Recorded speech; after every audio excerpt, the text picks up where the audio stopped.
It's unclear what the ramifications of the radiation therapy are at this time. I've had some problems. I had a cyst on my heart that had to be removed, and they weren't sure if that was from the radiation therapy. My whole chest got radiated. So I mean, whether or not that was just a freak accident or a freak thing, they're not sure. But I mean, throughout my life, I've had annual checkups, and it's always been on my mind as far as, could this come up again? You know, what's going to happen if I try to have children, or, you know, things like that later on. Well, especially from the radiation therapy, since it was focused on my chest, obviously it's breast cancer that I'm concerned about. And of course, the statistics are awful as far as the chance of any woman getting it, but just someone who has had radiation therapy, the chances are increased. So that weighs heavily on my mind a lot.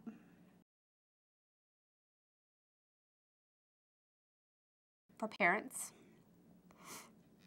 if they have a child that's been diagnosed with cancer, no matter what age, it's important that they know what's going on.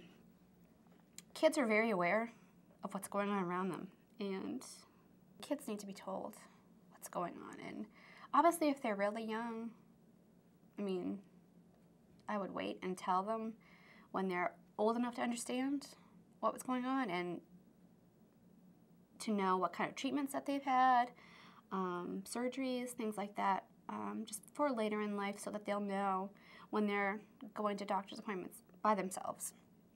They'll be able to say, I had this, this, and this, and I had, you know, this treatment, this, that treatment, and, you know, on these dates and whatever, just so that they have a record themselves. Every time I tell someone that I had cancer as a child, I'm never sure how they're going to react. And that's something that I'm concerned with and not really afraid of, but it's just something that is on my mind as well. And it's, you know, I kind of hem and haw and choose, you know, when do I bring it up? Who do I tell? Do I have to tell this person? So it's really more of an emotional thing down the road for me. It's really a judgment call in my mind.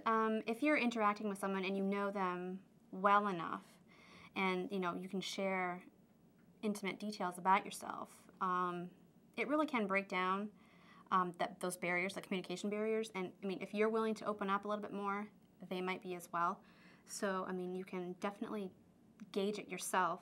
I've obviously had to do that myself. And sometimes, you know, some of my friends, I don't even think know, you know, what I've gone through, but others want to know. I mean, they ask, they probe, and, you know, they want to know what happened. So, I mean, if I can, you know, feed off of them and see how they're reacting to either talking about Lance Armstrong and the fact that, you know, he had cancer and he's a, you know, well-known athlete, you know, see how they react to just talking about that kind of a discussion or anything like that, and you can kind of interject and be like, you know, this was me.